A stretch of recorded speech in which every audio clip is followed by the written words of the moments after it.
It is, Tuesday, March 23rd. We got a big guest today. We got David Barse from XOUT Capital, who focuses on more of a bottom-up approach, which is something that Jay and I love talking about, balance sheets, income statements, cash flow statements, all that sort of fun stuff. The markets are pretty much down across the board here. I'm looking at the Canadian small cap numbers. I've seen mostly red on my screen, which is kind of odd because the 10-year yield is down, which means the prices are up.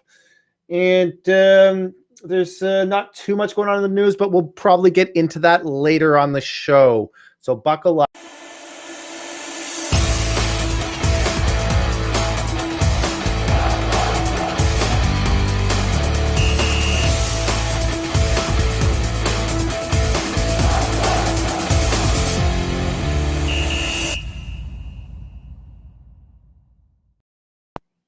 David, thanks so much for joining us today.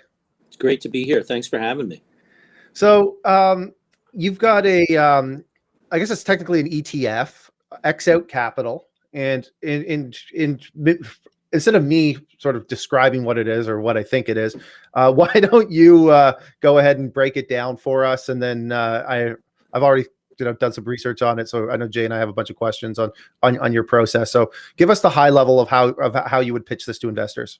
Yeah, let me give you the elevator pitch. How's that? Yeah, that's perfect. So there are three insights that over my long career in the asset management industry, I've come to conclude that gave rise to this is actually an index that we license to an ETF. Insight number one is I believe that flows will continue as they have in at least the past 10 plus years to dominate into passive index strategies. I believe insight number two is that it's easier to eliminate losers than pick winners. And insight number three is that technological change is transforming all companies. It's not just a tech company phenomena. So taking those three insights, I came up with an index that starts with the largest 500 US market cap companies, because I think that is where the flows have been dominating. They've been dominating into S&P or S&P-like 500 funds, passive funds, that I can take those 500 companies and eliminate the losers or the bad ones much easier than finding the next Google or Facebook. And number three is technological change is not just impacting those top mega cap companies, it's impacting all 500 of those companies. So I created a methodology, which we built into a model that scores all 500 companies based upon fundamental financial information, which we rebalance every quarter. And we deselect or X out, using our parlance, the 250 worst companies by our score. And therefore you get 250 that you own. And since that index has been launched, we have outperformed something like the S&P 500 by over 1,500 basis points, and it's only been 18 months since our launch. So it kind of sounds like you're in the business of picking losers, but you're doing it on the long side for your overall portfolio. Yeah, I mean, it's a sort of, if you want to think about it, kind of interesting, timely topic. It's a scalable short selling strategy, except we don't short, we just don't own. And shorting, as we've seen, can be really painful for folks if you get it wrong. Yeah, and that's one of the big problems with short selling is that a lot of the short selling funds that we see, it's like they have to have this report that they put out that kind of is splashy and hope to time the market properly. It seems like and then ultimately you get caught where the Fed announces something like, hey, we're going to just buy up the yield curve. You can get your head chopped off. Right. Okay, so I've got your fact sheet here from your website in front of me. Let me pull this up on the screen here. So we can see here there's some examples of companies that you guys have eliminated. Let's start at the top there. Visa. Why is Visa X'd out? Yeah, so and Visa is a tech company. It's classified as a technology company. So when people say, oh, you're overweighted to technology, this is a fairly large market cap company that's been X'd out. Why has it been X'd out? It's actually performed, and this was a recent rebalance XOUT. In other words, we took it out of the portfolio based upon the score it received.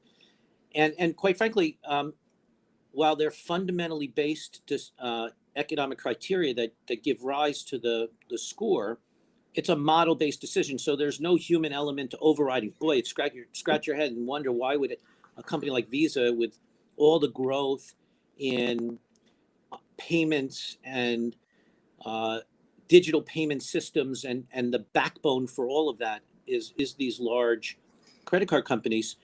But the fact of the matter is they're growing slower. They're not adding to their labor force. They haven't been investing as much in buying back their own stock. They haven't done a good job, believe it or not, in the leadership level. We have a management score that we apply to every company, and they have not gotten a strong score. So it's not at the bottom of the list of the 500, but I would tell you that it's scored poor enough to get eliminated.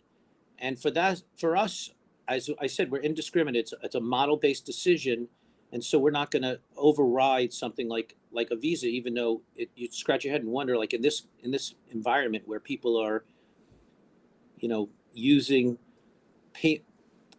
digital payments for things, one would think that Visa would be in the forefront of that digital evolution. Mm-hmm. So I'm genuinely curious, solely because of the whole Visa being out. Do you ever receive pushback from people going, "What are you doing?" or anything of that nature, or are investors content enough that it's a model? The model is what it is, and away we go. You get all kinds in our business. Are you kidding? I mean, we get all kinds of folks who question everything. I had, I'll give you an example of Visa was certainly one that got questioned. I would say that JP Morgan is probably even a more, let's call it emotional decision for folks out there saying, how could you eliminate JP Morgan? They're the most vibrant major money center bank. And obviously Jamie Dimon gets more press than anybody else out there. And how could that bank be eliminated? And in fact, it was a great contributor last year because the first half of last year, it did not perform well, as you know. But it's come back. But the opposite in our case, we included Tesla. So in other words, Tesla is not in the S&P 500, wasn't until last year. Everybody knows all about that. When Tesla became eligible for our constituent base, we put it in. We had the most emotional responses from our shareholder base that I've ever seen. How could you put Tesla in? I can't believe it. If you have Tesla in your portfolio, we don't want to be invested with you guys. And then the opposite. Why isn't Tesla in? Shouldn't Tesla be in it's a large cap. How could it not be in your constituent base? So you get all kinds. And again, that's why I've evolved into a model-based decision maker. I spent all of my active decision making in the building of the model. But once I implemented that model, no more emotion, no more human oversight. Let the model do its work. Obviously, we make sure the model is working. But if I engaged in that kind of debate with every single individual security selection, I'd be back to what I was used to be doing, and I drove myself crazy. Apologies, I'm on mute. Okay, so you mentioned a variable there when you were discussing Visa that we actually just did an article on from a friend who actually wrote it, who looked at the Form 7s or the Form 9s, Jay? No, Form 7 for Form 7s, where U.S. cannabis operators have to post their employee turnover, whether it's growing or decreasing. And in the thesis of it was, you can look at this data to try to assess sort of the merit of the operator. And I, as somebody who looks at small cap stocks regularly, I think that's such an interesting stat when you're looking at these sort of junior companies that could be highly promoted, is how many employees are there? How many people wake up in the morning and their whole focus of their day is working on that company? And I'm interested to hear you say that when you're looking at large caps, because that's something I think about on the junior level. Is that a variable that you find meaningful or that's baked into your models? Yeah, I mean, hiring or eliminating of labor force is an important, we think, criteria for contributing to the measurement of a business growth. And again, I think what's driving our methodology is trying to weed out the companies that aren't growing. And so again, everything I'll talk to you guys about is going to try and, as best as I can, flip the paradigm, because we're so used to trying to identify winners. Everyone who's in the investment management business all their career is trained at picking winners. And really what I'm doing is focusing on eliminating the losers. And by doing that, it's trying to decipher which are the companies that are decelerating or shrinking their businesses, and at some point in time that could become, as technological change continues to impact companies, one can argue that shrinking your labor force and using technology to replace it might be a cheaper, better alternative.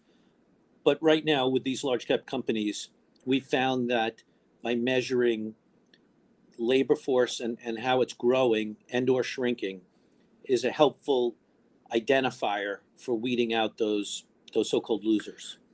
Yeah, I find that just so interesting too, because before working in finance, I'd work at jobs where you could tell how the company was doing based on just the general level of employee growth, or people were getting laid off. You knew, oh, things ain't going so good. We're tightening our belt here, and that's interesting. What other variables or factors would you say? And I'm assuming you're not going to tell us your full secret sauce here. At least I can't find it on the website, for what really drives your decision making in stocks that are unlikely to perform. I mean, the two biggest ones are growth and the rate of acceleration of growth. So we measure both, and we don't just measure it quarter over quarter. We look back in time and try and create a trend line for that growth and therefore the acceleration. And it works also in an opposite way of, if a company has not been growing, if their deceleration slows, so you sort of see that where it's starting to make that U-shaped recovery, and that deceleration, which was here, starts to go like this, that gets a factor weighting for us that would potentially trigger a company in. So it doesn't necessarily have to be only the companies that are growing like hockey sticks. I like to use hockey analogies for you guys in Canada, and so we measure both. So that has been for us one of the most important criteria. We also look at, obviously, capital expenditure, especially on research and development.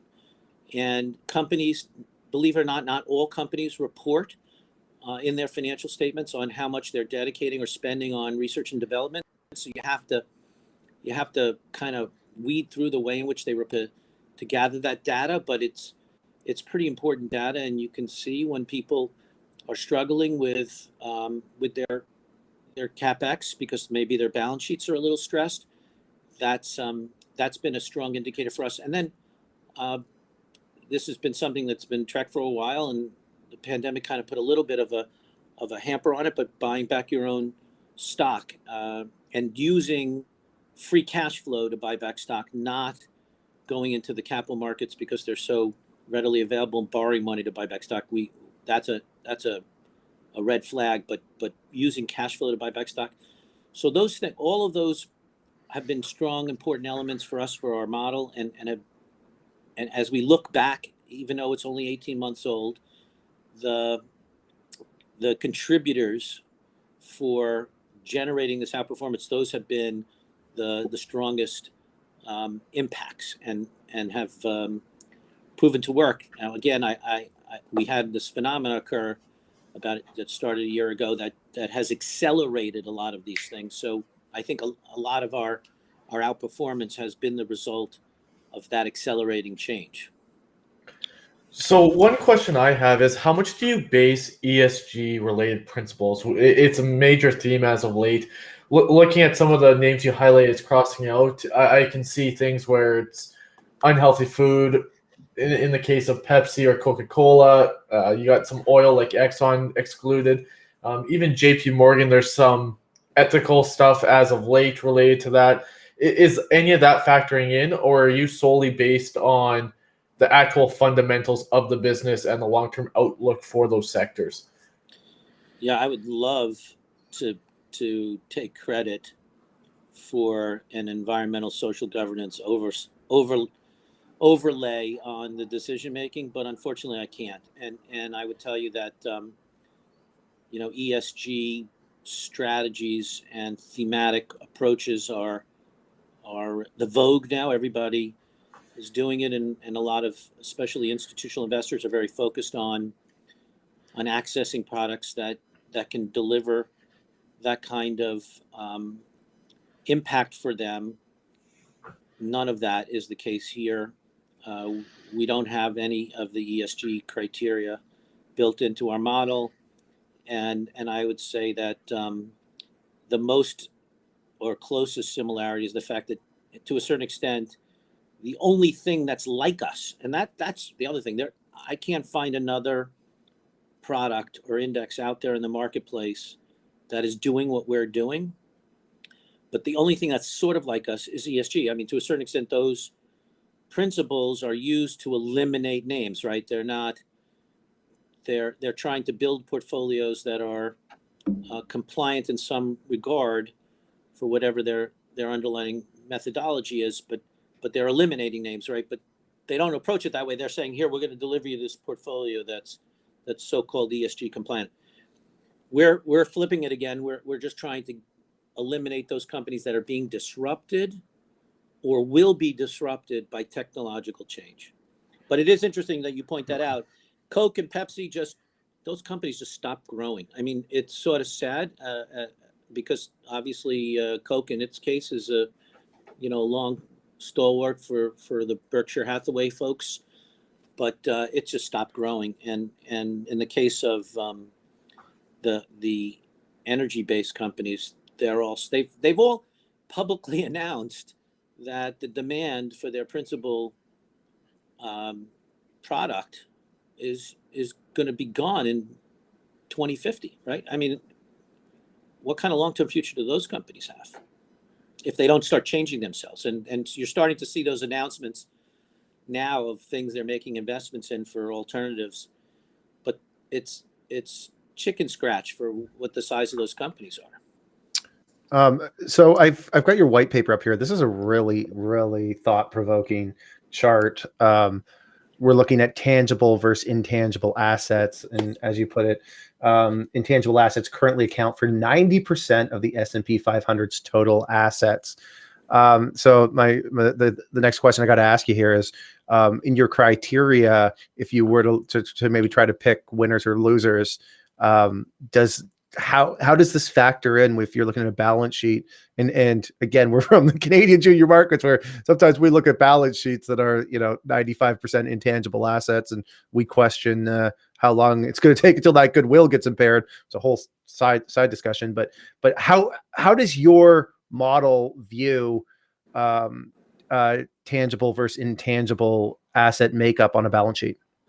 Yeah, so I love this chart also because this chart is really illustrating for folks the realities of what the digital transformation is doing to the marketplace and to the companies that make up, in our case, the 500 largest. It is not a tool or a criteria or a factor for what our model represents. It's just the consequence.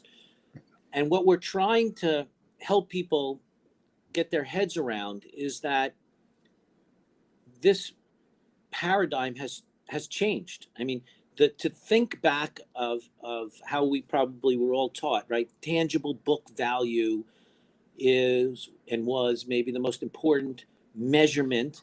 And then you tried to own a security that was trading at either a discount or something close to tangible book value, as opposed to companies that traded at massive premiums to book values, and everyone scratched their heads and said, well, that's way too expensive. I can't ever own that company. And think about that. That was probably Apple in 1985. So what we're trying to help people understand is that there is just a massive transformation going on. And unless you are going to subscribe to the belief that there is no value in intangible assets, this trend is going to continue. It'll eventually get to even higher than I suggest that bar chart represents.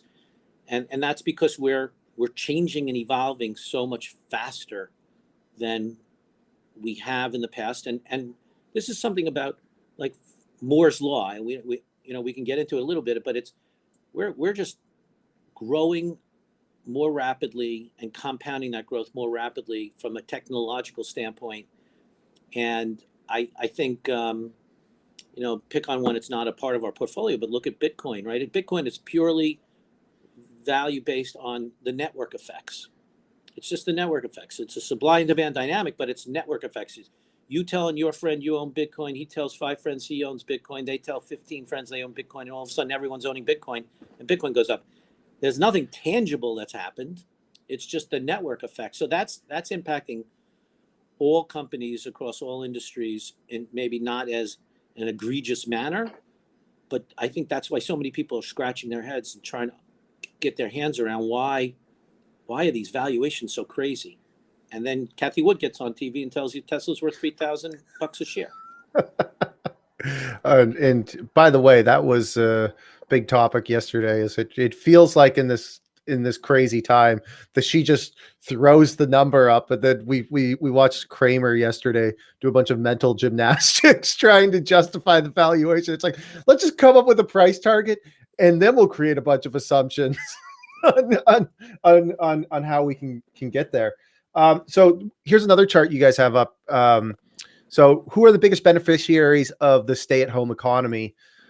E-commerce, you guys have there. Work, so telecommunications, digital forms, cybersecurity. How are you guys thinking about this in terms of your model, or is this just something that the model will just generally benefit from? It's the latter. Again, we don't use any of these sort of forecasting trend tools to try and figure out what to eliminate. It is a fundamental based, backward looking, taking real financial data that's released by the companies and then scoring that, giving the company a score based on that data. Those are consequences of themes that we see that will be impacting the ultimate prices of securities as we look out in the future. I think what's most interesting, of course, is what's been going on the last couple of months.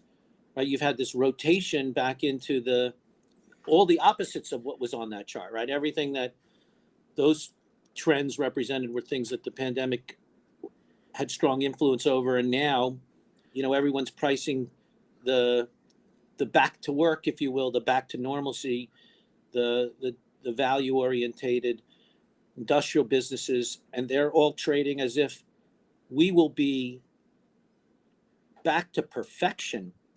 And those companies, and my favorite XOUTs to pick on today are Verizon and AT&T.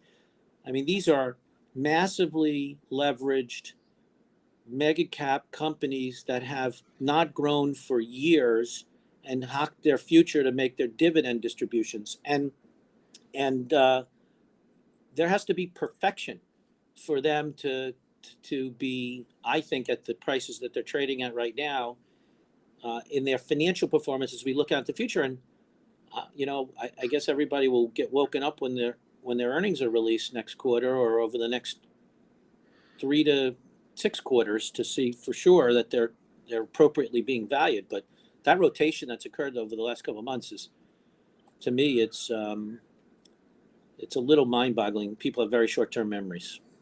Okay, so you've been, according to our research here, you've been managing money for over 25 years? Yeah, so I was with a firm called Third Avenue Management for 25 years, and then have spent the last 5 years in developing this this very different strategy. Okay, so this is just a fun question I like to ask people like yourself that have a long history in the business. Um, and this is a good question for you because you used to be more bottom up, as I understand it. Um, uh, what's the one trade when you look back at your history? There's got to be one trade or one investment you made where you just look back and I'm not talking like your best gain or your biggest winner, but one where you look back at your process and you say, I nailed that and I concentrated as I should have, and all the variables that I should have thought about and all the process I should have thought about was there. Do you have any anecdotes or any investments or trades you can sort of discuss? Too many. Unfortunately, this is a tough question because I have so many that pop into my head. But if you indulge me, can I give you a little bit of a story? Absolutely. So, as a result of my background, we were distressed investors before we became value investors, and by that we just looked at a company and its entire capital structure, and then identified the so-called fulcrum security, that is the security that would end up controlling that company if it was in financial distress. And then we would acquire that security in a big enough way to have ultimate control of the business. And we did that with a waste to energy business that was actually in bankruptcy. And we're able to, through ownership of that fulcrum security, in this case, the bonds, we owned enough of the bonds to take the company through a reorganization and then convert our bonds to equity ownership and then owned the company. That company is now known as Covanta Energy Corporation, and it's a waste to energy business. So it collects garbage and then burns it and converts it into electrical power. We have facilities all over. There's actually one in Canada, but there's facilities all over the United States of America. And then we have one plant in Dublin, Ireland, and we're in the midst of developing 5 in the United Kingdom. That has been and I now sit on the board of that company. That company and the process by which we went through to acquire control and then grow it to where it is today. It's ticker CVA. It's a public company. Was textbook in terms of applying the fundamental analysis and tools. The savvy was to be able to acquire the securities in a way in which we paid a good enough price to own the company at what we consider to be a deep discount. It's been one of those great investments, not just for our investors, but from a personal pride standpoint. And waste to energy is one of those few alternative energy tools that it's challenged right now because you actually have to have a smokestack to emit the fumes when you burn the garbage. So when you have a smokestack, everybody doesn't like you because they think you're not environmentally safe, but we actually are. But in Europe, the waste energy is much more common than it is in the U.S. and Canada, because in the U.S. and Canada we have lots of land, so we dump our garbage in landfills. So it's a great growth engine, and we applied all of our tools in our tool shed to get to that investment, and it's been a fabulous long run story for us, and for me personally. Looking at the chart, that's quite the. So I'm guessing you guys took over in about 2000 or so. 2003. 2003. So Jay, 40 cents looking to high of 27. So what's what dreams are made of. Can you send me the chart over the chat, Jay? I can't seem to find it. I I just Googled it, actually. What's the symbol? I just Covanta. Yeah, so it's CVA. CVA. Charlie Victor Okay, Alpha. perfect. Okay, let me throw this up here. So this is so you guys got into this, and let me pull up the chart here for everybody, so we can kind of see there. So you guys got in 2003. Wow, look at you. Yeah, well, look, we looked really smart right before the financial crisis, didn't we? The financial crisis reset value, and it sort of hung there for a little while. The pandemic was also an impact, but it's, believe it or not, people still generate waste even when they're at home, and so we actually did pretty good during the pandemic. It was it's just electrical price, the trading of electrical power is just one of those. That's not a growth business, as you know. Utilities are definitely not growth businesses, so it's pretty it's becoming cheaper and cheaper to produce power, and that's a good thing for society, put it bluntly. But this has been a fun story investment. Yeah, that's well, looks like one that I'd want to do a little bit more homework on, but maybe next time you come on, if you'll join us another time, we can actually maybe go through what the criteria there looked like, because I think it's great for investors to kind of understand sort of what the early stages of something, because most of us who are investing in small cap or junior stocks, we're looking for a chart that looks like this, right? Like we want, how do we find that 10 bagger or 100 bagger, and what are the themes there that we can turn to, which I'd actually like to go back and grab some of the balance sheets and income statements and cash flow statements and sort of go through memory lane on what your thought process was at the time. Yeah, well, look, it wasn't without risk, and whenever you're dealing with companies that are in bankruptcy processes, you don't just have the balance sheet challenges. You've got process risk where if you're not a knowledgeable investor, it's a precarious place to be, because there are some pretty smart folks who participate in that market, and they're sharks. Mm-hmm, mm-hmm. Well, David, thank you so much for taking the time to join us today. Steve, I've actually got one more question. Oh, yeah, okay. So going back to XOUT, my number one question is because you take a list of 500 names, you cut off half. Have you tracked the other half to see how they've done over that time period? That's a great question. Yeah. So we do track it. We look at attribution two ways. First, and more importantly, the companies that we eliminated by not owning them, what have we contributed to our outperformance over, let's just for discussion purposes say the S&P 500 as a benchmark to measure ourselves, right? But we also look at the opposite, which is, had we owned that security and not X'd out it,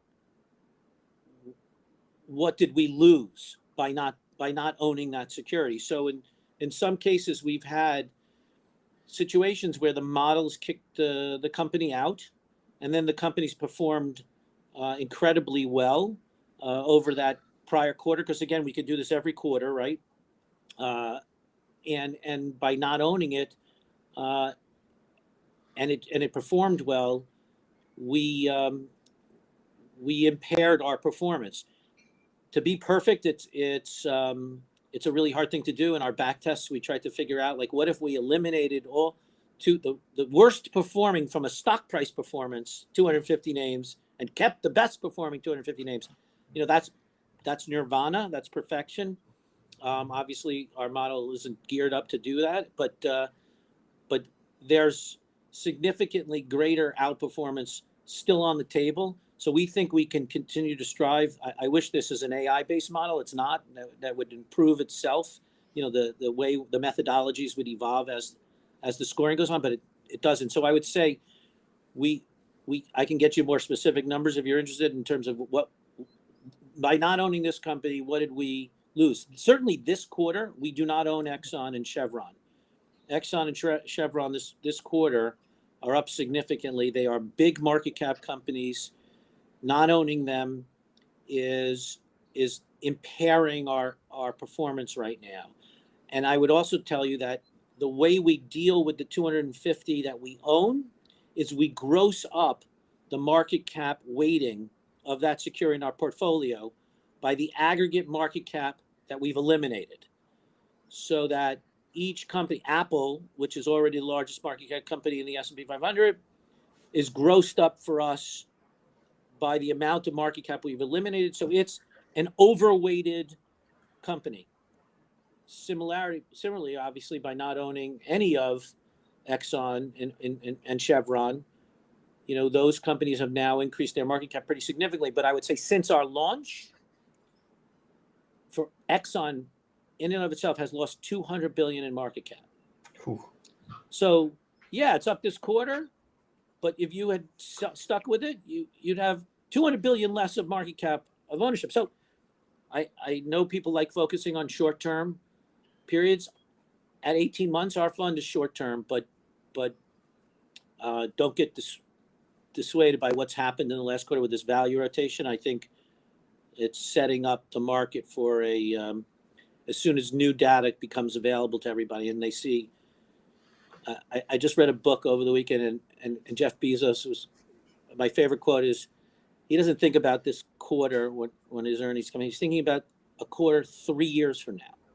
He's baked in the quarter's performance 3 years from now. That guy's thinking about the world the right way. I bet you that some of these other folks are thinking about what's the here and now, and they're not thinking about the future. And we're about the future. Okay. A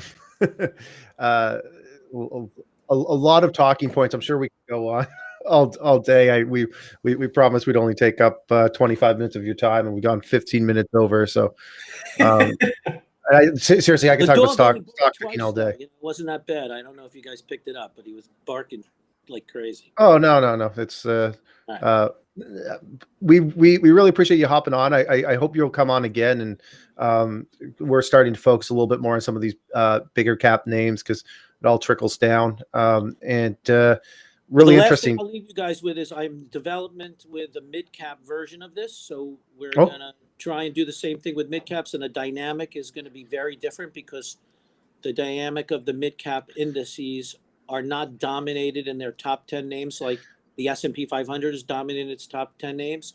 So it will be a much more of a, let's call it equal or more equally weighted conversation. And we can get into companies that have market caps, as low as probably 8 billion. So that's closer to where you guys are at, but that's probably the average market cap size for the mid cap index for what I think we're going to be seeking to eliminate.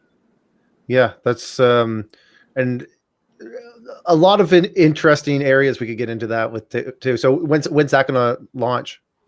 I'm still into development, so I'm hopeful either next quarter or the quarter after. Do you have quants on your staff who help? Because like you're just hearing you talk about acceleration, you're talking about like second derivatives. I'm a former math teacher. I'm way above my pay grade. I have folks who this is like common language for them, and then when they talk, I try to. You leave the room. Yeah, we're there's definitely when you come from the bottom up world, a lot of it's sort of from my experience, common sense investing, where you sit down with the CEO and you can kind of read their tone of like, yeah, I'm here, I'm putting on a brave face, but things ain't going so well, and that's the kind of stuff that's really hard to model in.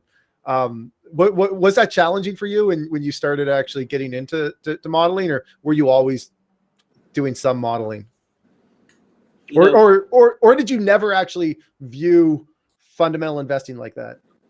Well, in my past we didn't view it like that, but once I got the hang of kind of how these models get built and then how they kick out the data, and the data it's sensible. It's actually when we get a chance to meet face to face, I can explain it to you in detail. It's not that, it wasn't a complicated. The complicated part is being able to know how to build the coding of the model and how to input all that data. And for the younger generation who are trained to do this stuff, it's second nature.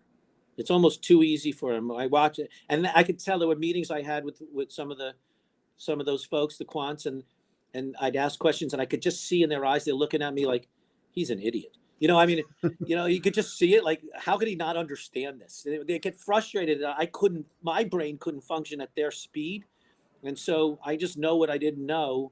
And I kept asking the questions, and I recognized that they thought I was an idiot. It was okay.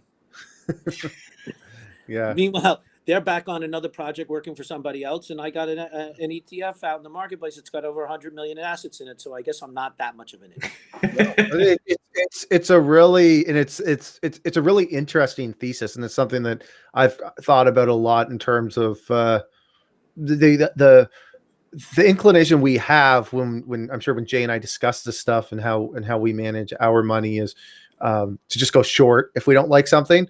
But man, would it be easier if we could just, because I'm kind of a romantic about equities. I don't really like thinking that they're not going to work out and betting against them. So to just sort of say, okay, these are the names we like, or just let's get rid of the ones that we really, really don't like makes a lot of sense.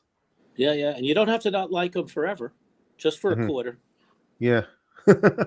Okay. Well, David, thank you so much for taking the time to join us. And I hope you'll come back on in the future. Yeah. Thanks, guys. I appreciate it very much. Have a great day. Thank you as well.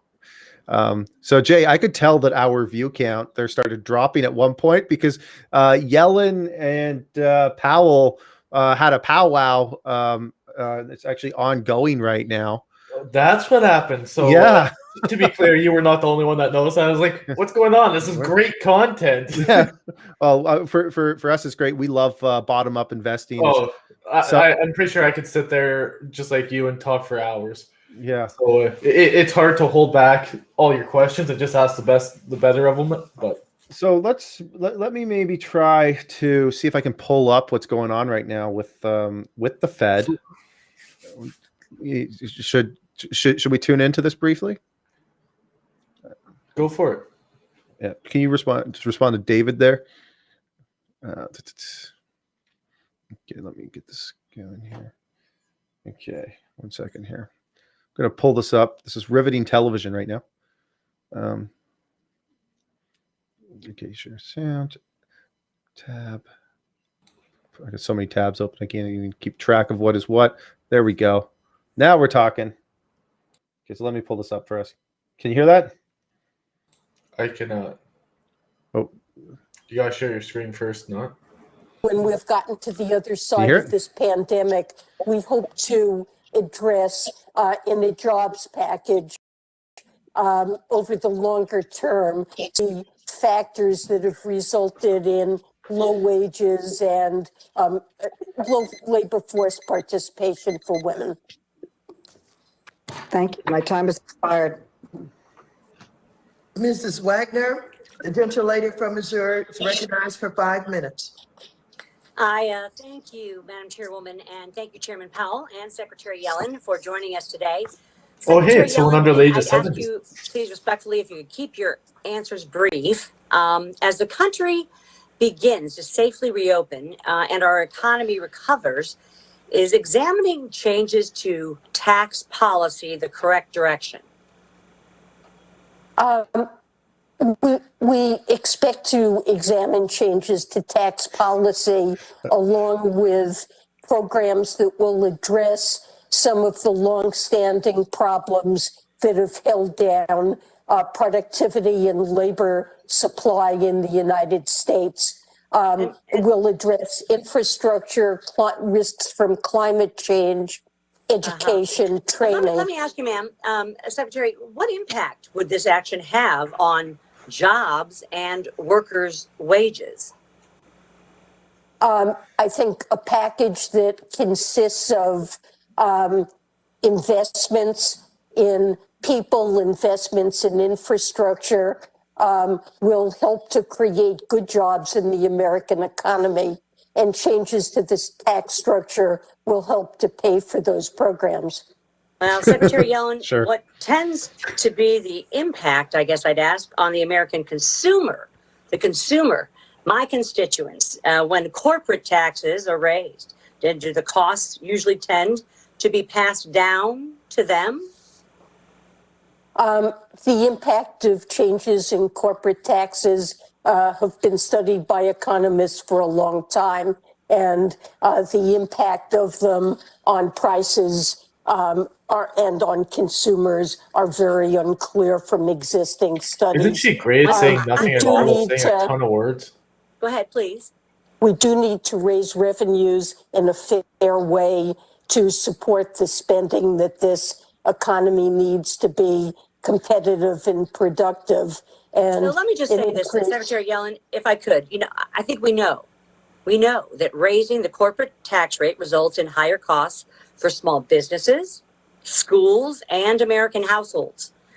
Then why is this country begins to reopen and recover economically would the Biden administration be proposing tax policy which would in the end hurt the American family and millions of struggling small businesses? The Biden administration is not going to propose policies that hurt small businesses or Americans. The Biden administration isn't really is going going anywhere. to propose No, not at all. investments this economy has long Here's needed my to issue be with so much of this competitive and is they become so focused on the markets, and everything else. Obviously, Republicans are supposed to be viewed, or classically viewed, as the people that are focused on balancing budgets, on fiscal responsibility.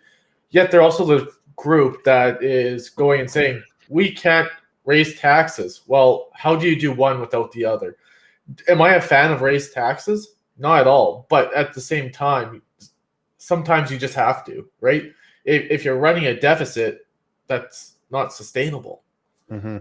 And Let's go back. that addresses critical really needs hasn't. of this economy probably would be accompanied by some revenue raisers. Yes, I'd say so. And I'd say that the plan as it exists right now hasn't been paid for. For example, let me just say this. Last month, lumber prices hit an all-time high, doubling in price from just 3 months ago. Ooh. Gasoline prices jumped 6.4% over the previous month, while electricity and natural gas prices rose 3.9%, not to mention housing prices and other manufacturing supply chain goods. Are these steady increases a sign that once the economy fully reopens, we're likely to see parts of the economy where demand is intense, at least for a period of time, leading to some additional, I think, price pressures? Let me ask you this, Chairman Powell, in my limited time. Could you describe in detail the wide range of policy tools the Fed has at its disposal to address what is obvious inflationary pressures that we're seeing already? Well, our most basic tools are here to try to achieve price stability, and those principally are interest rates and moving interest rates up and down. As I mentioned a few minutes ago, though, our best expectation is that there'll be modest upward pressure on prices this year, but that they won't be particularly large or persistent into the future. But we do have those tools, and we'll use them. Thank you. My time is expired. I shall yield back. Thank you. The gentleman. So that question effectively turned into, do you guys have tools to measure inflation? Yes, we do. Most of the studies I've seen, and obviously Secretary of Treasury has seen far more, indicates that increases in corporate income taxes are not passed through to consumers, but that the incidence of that tax is borne by those who invest capital, and which is disproportionately the top 1%. In contrast, sales taxes are passed through to consumers. I want to use most of my 5 minutes just to bring to the attention of our two august witnesses some matters that I hope will merit their personal attention in the days to come.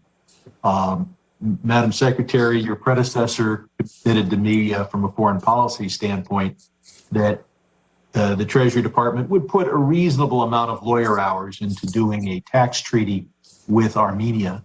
And I hope that that policy will continue now that the Yerevan government is ready to proceed, having had some discord. Madam Secretary, you have delayed till May 17th, April 15th deadline for Form 1040. It's very important that you do the same for the first of the four Form 1040-ES, the estimated tax payments, a voucher that is usually prepared at the same time and is so important to gig workers. Madam Secretary, 2 days ago, the IRS issued a report indicating that 1/5 of the earnings of this guy's not going to get a soundbite on the news. Are going untaxed. I hope very much that you'll work with Congress to replace and restore the 15,000. That's all right. You probably won't hear it on the radio officers. and it's Model T anyways. So let's move on here. This is just a whole lot of lip service. That was fun for a little bit. Any stories you want to cover today in the Canadian small cap and junior markets? I mean, truly, actually, yes. TerraSand kicked out Jason Ackerman. Jason Ackerman got the boot. Ackerman did. What did Ackerman do? I've never met the guy, but I've heard he rubs people the wrong way. I've heard that a time or two, probably from the same source. They just had differences. One second here. I'm just pulling up the quote. That's why you can hear. Okay. Yeah. Let me find the article here. Did you write something on it? You covered it. Of course I did. So in the why'd I even ask, right? Well, exactly. Jason Wild, who is now executive chairman, and right now it sounds like he's effectively taking the role of CEO until they find someone. On behalf of the entire team, I'd like to thank Jason Ackerman for his contributions as CEO and board member during his time with TerraSand. Unfortunately, there were differences in philosophy over management style and culture, and the board and I decided it is in the best interest of the company for us to part ways. Now, the most interesting part, Ackerman was the executive chairman. This is amazing. You can just tell these guys did not like each other. You don't normally see this kind of shade put in company press releases. No, not at all. It's always entertaining when they come across. We normally get one a quarter type thing, but yeah, right. I will say they put this out right before they put out their financials. It reminds me of when Norm Macdonald got fired from Saturday Night Live, and he later went back on. He's like, "Yeah, we had a disagreement in philosophy. See, I wanted to keep my job, and they didn't want me to keep my job."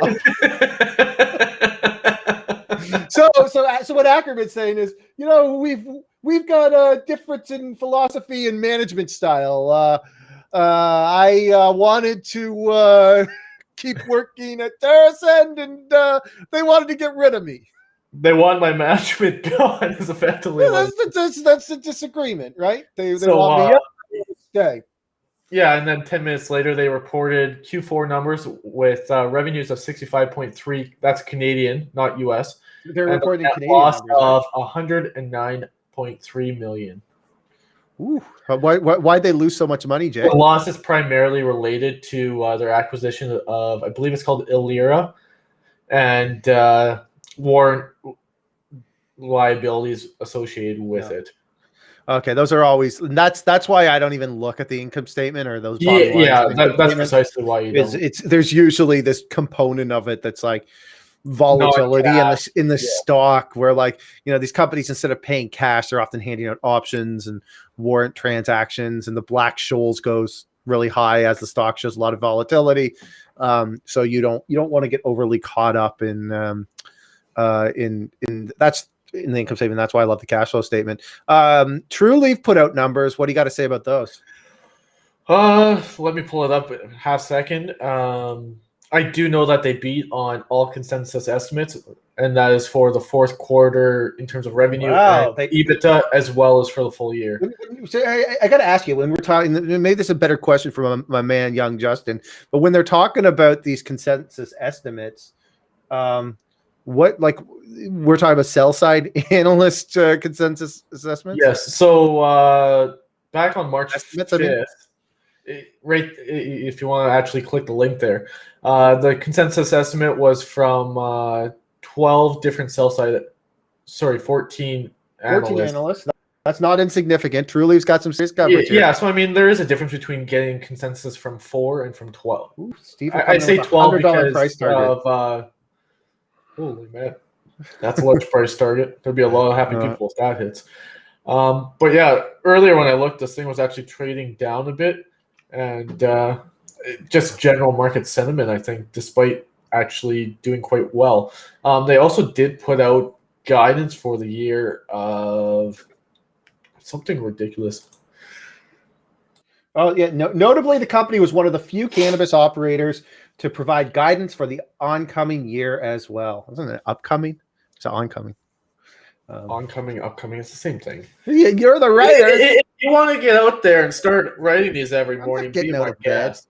I'm not getting out of bed. I need my beauty sleep. Yeah, exactly. Truly is currently anticipating revenues between 815 to 850. For some reason, I'm struggling with those numbers. Well, EBITDA is estimated to be between 355 and 375 million. This is a moment where if I had a soundboard, I'd be playing sounds. That is some serious EBITDA, baby.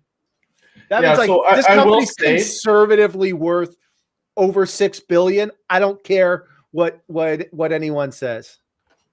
What's it trading at right now? Sorry, you'll hear my tap dancing monkeys on the keyboard, as Steve refers to it all the time. Right now, they've got about $7.04 billion market cap. They're down 4% today to 59.77 right now. Looks like this is why we need an actual full-time analyst looking at these names, because there's something that actually the markets in general suck today. So the markets in general, I mean, 4% isn't a huge drop. Sorry, it's not a huge drop for the world we live in, which is the world Trulieve operates in, despite their market cap, right? Now, adjusted EBITDA for this year, I believe, was actually higher than revenue recorded last year. So, company is growing. My question is for how long can growth like this sustain itself, right? I mean, markets are forward looking. After 850 million, it's going to be a lot to push into the 1 billion category if things are still with the same federal status in 2022, right? Yeah. That might be part of it. I don't know. It's interesting stuff. Okay, let's wrap it up here because I'm a busy man. I got busy person things to do. What's going on the dive today? Don't give me this. There's an article coming out from Hermina. I don't remember it. Justin's got something too. Can't remember it. Is there anything noteworthy coming out today? Anything noteworthy? Oh, we're getting difficult here, are we? Oh, let's give the audience some substance. So for substance, I am currently in the process of editing a article on energy fuels by Jim McFadden. What do we got? And what are we launching tomorrow? We're launching an IPO guide on. Are we launching it tomorrow? Doesn't DigitalOcean IPO tomorrow? Oh, so it's on DigitalOcean? You kind of gave it away there, but we don't need to tap dance too much. I believe we have Cassandra recording it this morning if she hasn't already. Sorry, it's still 11 a.m. where I am. So that's probably done and ready to fire off right away here. We've got a growing team that is prepping these IPO articles as we look to expand our coverage to a bit of the U.S. stuff. We're heading down south, baby, and we should be, because I'm getting tired of following all these Canadian names. All these, like, there's just so many of them are just like, financial engineering, share structures, hire a bunch of promoters, blow out your paper. And like, we know a lot of these people. So like, it's just, I'm tired of getting my phone lit up by people angry about things I say about them. So you know what? We'll just start looking in the US, and like DigitalOcean, very interesting. The following day, we're going to get SEM Rush or SEM Rush or whatever they're called. Another company that everybody knows. I want to spend more time focusing on these things because I think it's a lot more interesting. So DigitalOcean coming out tomorrow. I'm going to be interested to talk about that one. Look, you guys. Oh, little disclaimer here. I don't know if we mentioned any names. Yes, you did, True Leave. Okay, we mentioned True Leave. Disclaimer in. There's a disclaimer here, folks. There's a disclaimer. Anything we talk about is not a buy or sell recommendation. If you're looking for that sort of thing, please go find somebody who is a licensed financial advisor or something along those lines, not like us. Nothing we talk about is financial advice. It's not intended to be. It's for entertainment purposes only. If you're looking for that sort of thing, again, go find somebody other than us. We got some big guests lined up to close out the week. Tavi Costa, who's got one of the most fire Twitter feeds I've ever seen. Jeff Booth, who's like a best-selling author, been on Real Vision, and has just a really interesting thesis to discuss, which is this whole idea of the deflationary component of technology and how everything around us should be getting much cheaper, but it's not because the central banks keep printing more money. And then lastly, we're going to close out the week with Jason Wild from TerraSend. Maybe we could get him to talk about the Jason Ackerman thing. Go, hey. I imagine he might be a bit tight-lipped on that one, but it'd be great if he could. He seems kind of outspoken. I'll see what I can get out of him. So to our audience, our great audience, you could have spent your last hour staring at any screen, any place in the world, but you chose to spend it with us. And I appreciate that, each and every one of you. Please join us tomorrow. We got the Tavi Costa joining us.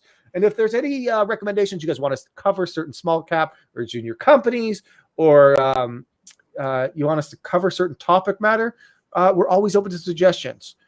Thank you for joining us. See y'all tomorrow.